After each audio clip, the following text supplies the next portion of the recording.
అయితే ఇంతమంది స్టూడెంట్స్, ఇంత పేరు తెచ్చుకున్న వాళ్ళు, ఇన్ని వందల సినిమాల్లో పాటలు పాడిన వాళ్ళందరూ మీ స్టూడెంట్స్ అయినప్పటికి కూడా, రాజు అంటే ఒక స్పెషల్ అభిమానం మీకుంది. ఎందుకలా? రాజు కూడా అందరి స్టూడెంట్స్ లాగే హ్మ్. స్పెషల్ ట్రీట్మెంట్ ఏమి ఇవ్వను నేను. ట్రీట్మెంట్ ఉండదు. నో. కాకుంటే బాగా దగ్గరవాడు. ఆ అబ్బాయికి అలాంటి ఫీలింగ్ ఇవ్వకూడదు. హ్మ్. ఆ, నేను కూడా అందరిలో ఒకడిని. తన ఇంటర్వ్యూ అలాగే తీసుకున్నాను, తను అలాగే రమ్మన్నాను, అలాగే కూర్చుంటాడు, అందరిలో కూర్చుంటాడు, అందరిలో నేర్చుకుంటాడు, అందరితో ఉంటాడు, వెళ్ళిపోతాడు. కాకపోతే తన పట్టుదల, అంత ఊరు నుంచి వస్తాడు, వాళ్ళ అమ్మగారు తీసుకొస్తారు, అంత కష్టపడి వస్తాడు కదా, ఆ కన్సర్న్ వేరు, ఆ కన్సర్న్ వేరు. కానీ టీచింగ్లో ఎక్కడ తేడా ఉండదు. అందరికి ఎలా చెప్తానో రాజు కూడా అలాగే చెప్తాను. ఎందుకంటే వీళ్ళకి అలాగే ఫస్ట్ ఏంటంటే వీళ్ళు స్పెషల్గా ట్రీట్ చేయకూడదు, అందరిలో. ఎందుకంటే ఆ కాన్ఫిడెన్స్ లెవెల్స్, నేను అందరిలో ఒకడిని అనే లెవెల్, కాన్ఫిడెన్స్ లెవెల్స్ వీళ్ళకి రావాలి. రాజు కూడా అలాగే ఉంటాడు. అయితే మిగతా స్టూడెంట్స్కి ఎవరికైనా వాళ్ళు నోట్స్ వాళ్ళంతటా వాళ్ళు రాసుకుంటారు కదా. ఇప్పుడు తనకి రాజుకి చెప్పినప్పుడు ఎలా చెప్తారు మీరు? ఎలా అవన్నీ గుర్తుపెట్టుకుంటారు? ఇంత లిరిక్స్ అనేవి గుర్తుపెట్టుకోవాలి, అందులో టిపికల్గా ఉండేటువంటి వర్డ్స్ ఉంటాయి, ఇవన్నిటిని గుర్తుపెట్టుకొని మళ్ళీ వాటిని రిపీట్ చేయాలి, పాడాలి అంటే ఎలా? అంటే వీళ్ళకి కాన్సన్ట్రేషన్ ఎక్కువ ఉంటుంది. అంటే వేరే వాళ్ళ లిస్నింగ్ లెవెల్ కంటే వీళ్ళ లిస్నింగ్ లెవెల్ పెద్దగా, ఫోకస్ అంతా దాని మీదే కంప్లీట్గా అసలు అంటే ఆ పాయింట్ మీదే ఉంటుంది. అసలు డిస్ట్రాక్షన్ ఉండదు. ఇప్పుడు నేను ఒక పాట నేర్పిస్తున్నప్పుడు పక్కనున్న పిల్లలకి కొంత డిస్ట్రాక్షన్ ఉండొచ్చు, కానీ రాజుకి అసలు ఉండదు. కాదు, ఆ శక్తి ఆ భగవంతుడు ఇచ్చేది అంతే. కంప్లీట్గా ఇయర్ అక్కడే ఉంటుంది. నేను ప్రతి నోట్, ఏం పాడుతున్నానో, ఏం మాట్లాడుతున్నానో, ఏం చెప్తున్నానో ప్రతి ఒక్కటి మళ్ళీ నెక్స్ట్ డే అడిగితే మొత్తం పూసకొచ్చినట్టు చెప్పేస్తాడు. ఆ పవర్ అంతే, అంత కాన్సన్ట్రేషన్, తనకు ఆ ఇంట్రెస్ట్, ఆ ప్యాషన్. సో ప్రాబ్లం ఏం లేదండి, అసలు ఏమీ ప్రాబ్లం ఉండదు. అసలు రాసుకోవాల్సిన అవసరం లేదండి. అన్ని గుర్తుపెట్టుకుంటారు. సంగీతం అసలు రాసుకోకూడదు, గురుముఖత నేర్చుకొని గుర్తుపెట్టుకొని పాడాలి, అదే కరెక్ట్. ఇప్పుడు మీరు ఎంత డిపెండెన్సీ ఉంటే మనకు అంత తక్కువ వస్తుంది నాలెడ్జ్. అసలు నేను కూడా ఇప్పుడు మిగతా పిల్లలకు కూడా ఈ సంవత్సరం కొత్తగా నేను ఇంట్రడ్యూస్ చేశాను, ఎవరు పాట రాసుకోవద్దు. నేను అక్కడ పాట నేర్పిస్తాను, నేర్పించాక నేర్చుకుని పల్లవి నేర్పిస్తాను, పాట నేర్పిస్తాను, పాట నోటేషన్ కూడా, స్వరాలు కూడా నేర్పిస్తాను. నేర్పించాక వాళ్ళే నోట్బుక్ తీసుకొని నేను నేర్పించింది గుర్తు చేసుకొని రాసుకొని మళ్ళీ చరణం నేర్పిస్తాను. ఇదే కరెక్ట్ అని. చాలా వరకు మ్యూజిక్ కాన్సర్ట్స్ చూస్తున్నాం, వాళ్ళందరూ either it maybe music shows కావచ్చు, లేకపోతే ఆడియో రిలీజ్ ఫంక్షన్లు, ఎక్కడ చూసినా ఎదురుగా ఐపాడో కనీసం ఫోనో పెట్టుకొని చూసి పాడే వాళ్ళని కనిపిస్తూ ఉంటారు కదా. ఇప్పుడు దీంతో ఈ చేంజ్ అనేది ఎలా వాళ్ళు యాక్సెప్ట్ చేశారు? అసలు మీరు పెద్ద పెద్ద షోస్లో పాడే పిల్లల్ని చూడండి, మొత్తం చూడరండి వాళ్ళు, ఓకే అలా పెట్టుకుంటారు. వాళ్ళకి ఎక్కడైనా చిన్న డౌట్ వస్తే చూడడానికి, మొత్తం ఆడియన్స్ని చూసే పాడతారు. ఇప్పుడు బాగా ఫేమస్ సింగర్స్ అందరిని చూడండి, టోటల్గా కంప్లీట్గా అలా చూస్తూ పాడరు. మీరు ఆడియన్స్తో ఇంటరాక్ట్ అవ్వాలి, పాడతారు. ఊరికే అలా పెట్టుకుంటారు, ఊరికే ఎక్కడైనా సడన్గా ఒక్కొక్కసారి మనకి సడన్గా డౌట్ వస్తుంది, ఆ టైంలో ఒక గ్లాన్స్, ఒక ఎదురుగా అలా ఉండాలి అంతే తప్ప పాటలో ఆ శక్తి ఉందండి. ఎప్పుడైనా ఒక పాట నేర్చుకుంటే అది అందులో ఆ ట్యూన్తో సహా ఉంటుంది కదా, అది గుర్తుంటుంది. నేను ఒక స్కూల్లో పనిచేసేవాడిని అండి, ఆల్ సైన్స్ హై స్కూల్ అని. అక్కడ కొన్ని హిందీలో పోయమ్స్ అవన్నీ ఉండేవి. ఆ పోయమ్స్ వాళ్ళకి పిల్లలకి బోరు, ఆ పోయమ్స్ బట్టి కొట్టడం అనేది బోరు.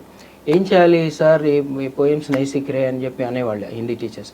ఒకసారి నేను ట్రై చేస్తాను ట్యూన్లో అని, ఆ చుక్ చుక్ కర్తీ ఆతీ రేల్, పీపీ కర్తీ ఆతీ రేల్, చుక్ చుక్ కర్తీ జాతీ రేల్, చాచా ఆయే చాచీ ఆయే, మథురాజీకే పేడేలాయే అని చెప్పి ఒక పోయం ఉంది. దాన్ని ఊరికే నేను ట్రై చేశాను. పీపీ కర్తీ ఆతీ రేల్, చుక్ చుక్ కర్తీ జాతీ రేల్, चाचा आए चाची आए मथुरा जी के पेड़े लाए, सबके सबके सबके साथ చల్తీ జాతి ట్రైన్ అని ఒకటి.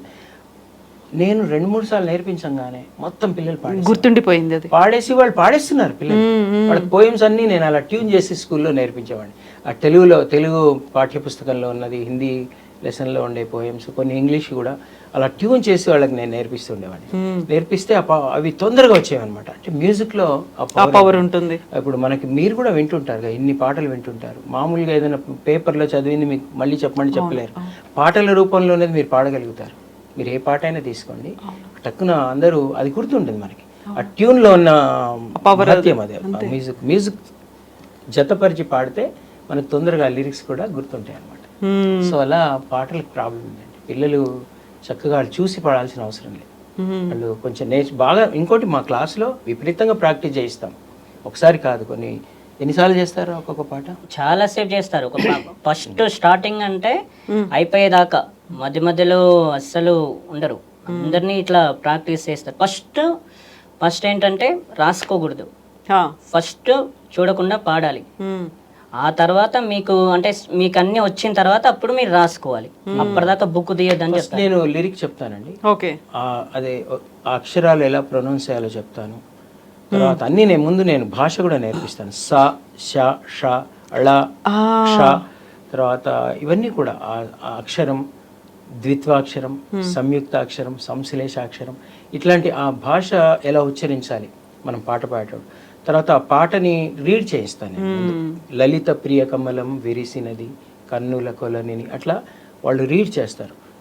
తర్వాత దాంట్లో పలానా రాగం ఉంది, ఆ రాగం యొక్క ఆరోహణ అవరోహణ చెప్పి, ఆ స్వరాలు చెప్పి, దానికి కొంచెం ఆలాపన చెప్పి, ఆ రాగ లక్షణాలు చెప్పి, రాగం పాడించి, అప్పుడు ఇది తాళంలో ఉంది, ఇలా అన్నీ ఒకటి సపరేట్గా నేను వాళ్ళకి ప్రాక్టీస్ చేయించి అప్పుడు పాట నేర్పించి విపరీతంగా ప్రాక్టీస్ చేయిస్తాను. అంటే 3 hours ఉంటుంది నా క్లాస్, 3.5 hours. అది అలా ఆ పాట ఒక్కటే ప్రాక్టీస్ చేస్తారు ఆ రోజంతా. ఇంకా వాళ్ళు లైఫ్ లాంగ్ మర్చిపోయే క్వశ్చన్ ఉండదు. ఎవరైతే నిజంగా ఫోకస్తో, కాన్సన్ట్రేషన్తో, ఆ ప్యాషన్తో నేర్చుకుంటారో వాళ్ళు ఇంకా మర్చిపోరు. మా క్లాస్లోనే అయిపోతుంది ఆ ప్రాక్టీస్. మళ్ళీ నెక్స్ట్ వీక్ వచ్చాక కూడా ఆ పాత పాటని మళ్ళీ ప్రాక్టీస్ చేయడం, మళ్ళీ కొత్త పాట. సో మళ్ళీ ఇంట్లో కూడా హోంవర్క్ ఇస్తాము, వీళ్ళంతా బాగా చేస్తారు. ఇంట్లో హోంవర్క్ ఎప్పుడైనా మిస్ అయిందో, లేకుంటే క్లాస్ ఎప్పుడైనా మిస్ అయిందో ఉందా రాజు? అంటే మామూలుగా క్లాస్ ఒకసారి మిస్ అయిందండి.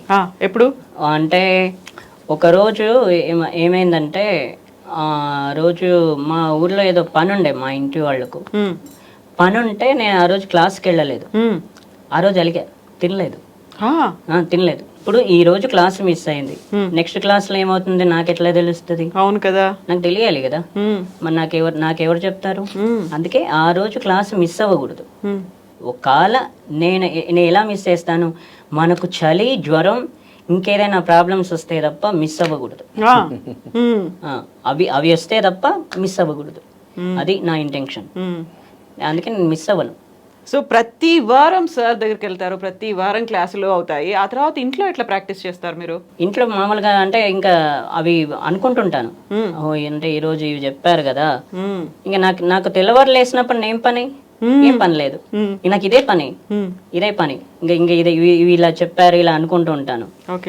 ఆ తర్వాత అర్థమైపోద్ది, ఓహో సార్ ఇలా చెప్పారా అని. అందుకే క్లాసులు మిస్ అయ్యకూడదు. మనం మిస్ చేసామంటే ఇంకా మనం రెండోసారి పార్టిసిపేట్ చేయడానికి ఇంట్రెస్ట్ ఉండదు. ఫస్టే మనం మూడు హ్యాపీగా ఉన్నప్పుడే వెళ్తాం. ఆ తర్వాత మళ్ళీ రెండోసారి మానేస్తే ఇంకా ఇంట్రెస్ట్ ఉండదు దానికి. ఇంకా అక్కడ నేర్చుకునే మూడు ఉండదు. ఈసారి ఎప్పుడైనా క్లాస్కి వాళ్ళు తీసుకురాకపోతే అలగడము, తిండి మానేయడము అలా. ఎందుకంటే వాళ్ళకి కూడా ఎన్నో ప్రాబ్లమ్స్ ఉంటాయి సార్. ఒక్కోసారి వాళ్ళకి ఒంట్లో బాగాలేకపోవచ్చు, వాళ్ళకి ఇంకే పని ఉండొచ్చు సార్. కాబట్టి అది అర్థం అంటే నీ వైపు నుంచే ఆలోచించొద్దు, వాళ్ళ వైపు నుంచి కూడా ఆలోచించాలి. వాళ్ళు తగిన కారణం ఉండి నేను తీసుకురాలేదనుకోండి, వాళ్ళ రీజన్ వాళ్ళకు ఉండి నేను తీసుకురాగనప్పుడు కోపం అనేది మంచిది కాదు. సో ఒక పద్యం పాడదామా? ఓకే, పాడు. నేను పాడతాను, నువ్వు రిపీట్ చేయి. Okay sir. తన కోపమే తన శత్రువు, తన కోపమే తన శత్రువు, తన శాంతమే తనకు రక్ష, తన శాంతమే తనకు రక్ష, దయ చుట్టంబౌ, దయ చుట్టంబౌ, తన కోపమే తన తర్వాత ఏంటి? తన కోపమే తన శాంతము, తన కోపమే తన శత్రువు, తన కోపమే తన శత్రువు, తన కోపమే తన శత్రువు, తన శాంతమే తనకు రక్ష, తన శాంతమే తనకు రక్ష, దయ చుట్టంబౌ, దయ చుట్టంబౌ, తన సంతోషమే తన సంతోషమే స్వర్గము, స్వర్గము, తన దుఃఖమే తన దుఃఖమే నరకమంచు, నరకమంచు. తెలుసుకో. Okay sir, sir. ఇది కదా? కొంచెం నేను మళ్ళీ నేర్పిస్తాను, నువ్వు 10 మందికి చెప్పాలి. అవును కదా. ఈ రోజు నుంచి నువ్వేం మానేస్తావు? కోపము, కోపం మానేస్తా, అలక కోపము, అలక మానేస్తా. అవి 2 రోగాలు. Okay sir. అవేంటవి? రోగాలు. మనకు రోగాలు ఉండొచ్చా? ఉండొద్దు సార్. ఉండొద్దు కదా. అవును. ఈ రోజు నుంచి అలగొద్దు, కోపం తీసుకోవద్దు. వాళ్ళని అడగాలి ఎందుకు తీసుకెళ్ళలేదు సార్. అంటే వాళ్ళు ప్రతిసారి తీసుకురావాలి అంత దూరం నుంచి అంటే సార్. వాళ్ళకి కష్టం, వాళ్ళకి వేరే పనులు ఉంటాయి. సార్. ఒక్క క్లాస్ మిస్ అయ్యావనుకో నెక్స్ట్ వీక్ వచ్చాక నీ ఫ్రెండ్స్ని చేసుకోవాలి అక్కడ వేరే వాళ్ళని. సార్. వాళ్ళ నంబర్ తీసుకోవాలి, తీసుకొని సార్. ఈరోజు సార్ ఏం చెప్పారంటే వాళ్ళు నీకు ఎక్స్ప్లెయిన్ చేయాలి. అలాంటి ఫ్రెండ్స్ని కూడా నువ్వు సంపాదించుకో. Okay sir. ఓకేనా? సరే రాజు, ఇప్పుడు మన రామాచారి గారు మనకు కేవలం పాటలు మాత్రమే నేర్పించట్లేదు కదా, బోల్డ్ అని చెప్తున్నారు కదా. అన్నీ చెప్తారండి. ఏదైనా చేస్తే ప్రతిదీ ఎవరైనా ఏదైనా చేసినప్పుడు దాన్ని ఏమంటారంటే ఇది మాయ రోగం అని చెప్తారు. ఇది తప్పు, ఇది చెయ్యొద్దు, ఇది చేయొద్దు, ఇది చేస్తే మీ అందరికి మాయ రోగాలు కమ్ముకుంటాయని చెప్తారు. మీరు ఇలా చేస్తే ఆయారాం గయారాం అని చెప్తారు. మీరు ఎక్కడైనా సింగింగ్ పాడాలి అంటే మీరు ఇలా ఏమి నేర్చుకోకుండా వెళ్ళొద్దు. మామూలుగా మీరు కోరస్ సింగర్స్ అయిపోతారు. మీరు సింగర్ కావాలంటే మీకు ఇవన్నీ రావాలని చెప్తారు. కోరస్ కూడా పాడాలి నాన్న, కోరస్ పాడాలి, మెయిన్ పాడాలి, కానీ అక్కడే ఆగొద్దు. అది నువ్వు ఒక సోలో సింగర్ అవ్వాలి, ఏదైనా పాడాలి, ఏ పాట అయినా పాడాలి, అన్నిటినీ గౌరవించాలి, కానీ ఒక చోట ఆగిపోవద్దు. అది నేను చెప్పేది.